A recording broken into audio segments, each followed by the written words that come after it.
Welcome to Buhay ni Duday, episode 1. So, tara, luto tayo ng pork pinagongan. So, ayan. Siyempre, unahin natin ang ating bobs.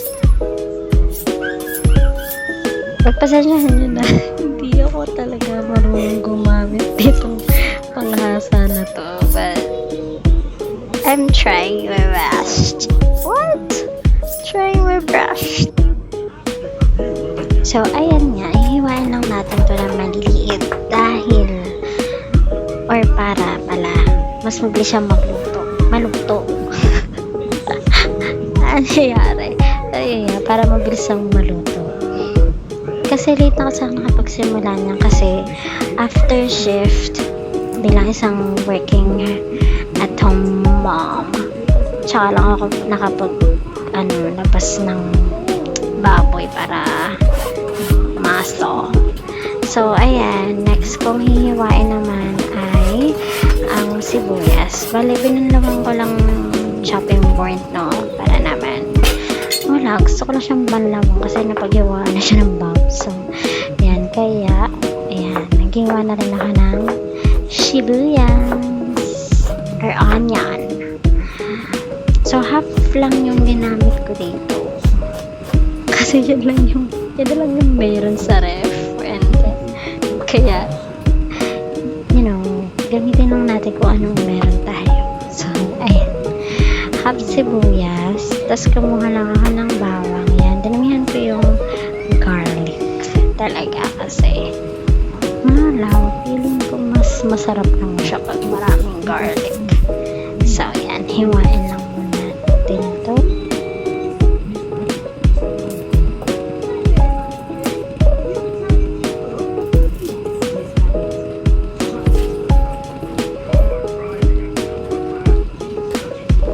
So, after ng garlic, syempre, ito rin, kailangan natin ng tomato.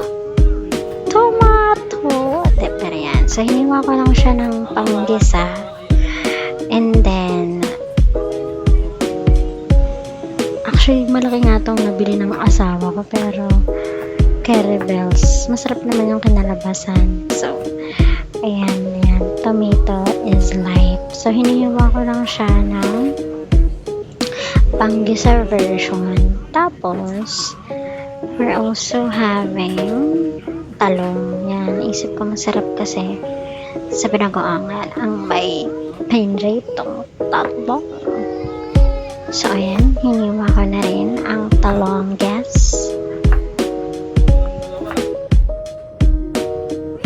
Pagpasensyahan na pala yung ingay ng pamilya ko. Hindi ko sila minute. Hindi ko minute yung recording ng video kasi wala lang, nag-enjoy lang ako sa ingay nila.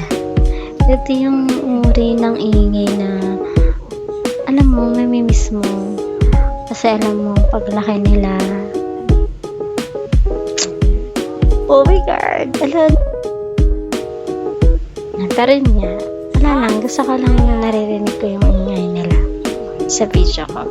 Tapos ngayon, yung hotdog, guys, hindi yan isasama sa pork pinagongan, ha.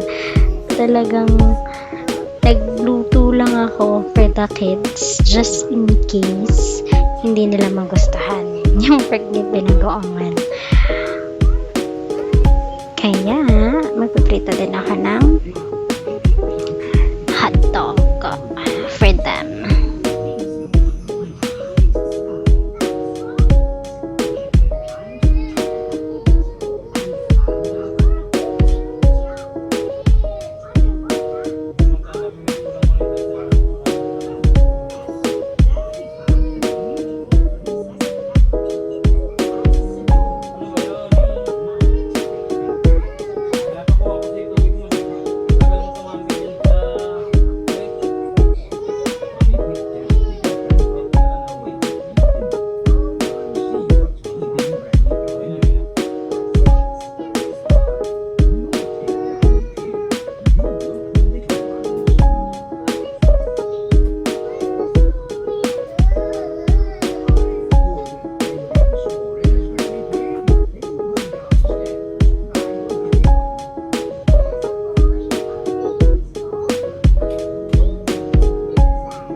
So, going back sa pork binagoongan, bale ito, masarap kasi siya na may siling green, pero tuyot na yung nasarap namin.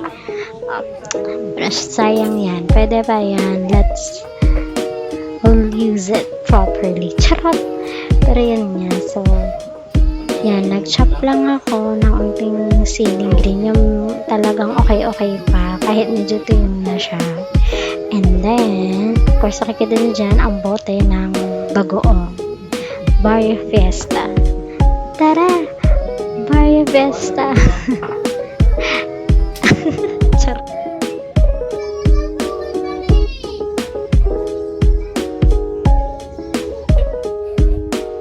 And, eto na, simulan na natin. So, syempre, nanggagawin muna tayo ng mantika.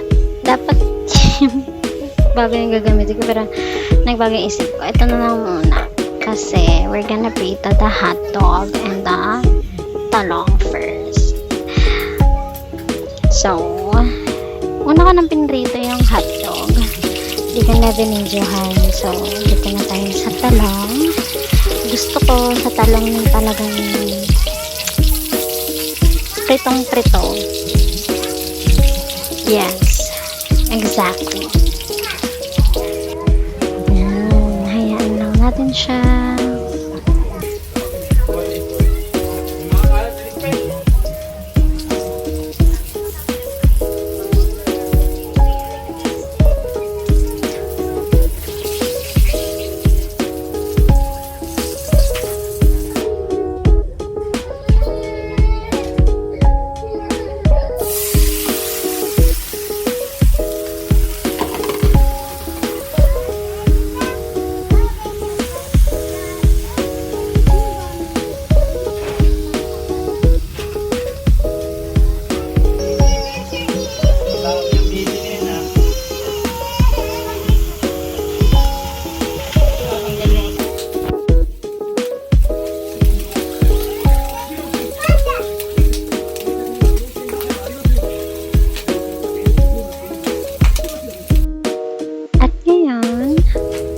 Golden brown naman natin itong babs. Yes, gusto ko sa namin medyo crispy. So, yung talong pala kanina, sinet aside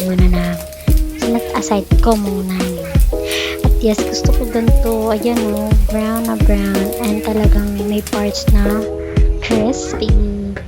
After that, doon na rin kami magluluto or doon na rin ako magigisa. So, ginisa ko na yung sibuyas, bawang, and then kamatis at sili.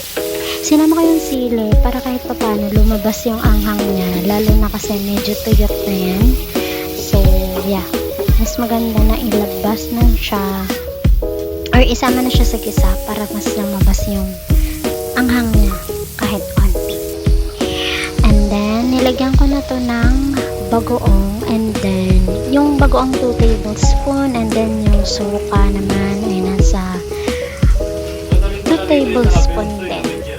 Basically. Tapos, yan ko lang siyang mag-simmer. Hindi ko muna siya hinalo. And then, tsaka ko inad yung baboy. Nakita kong kulong-kulong na and everything. Mga pala, nilagyan ko rin yan ng pork cubes. Added taste lang. So, wala na ko ibang nilagyan ng pampalasan. Yan lang, pork cubes, binagoong, and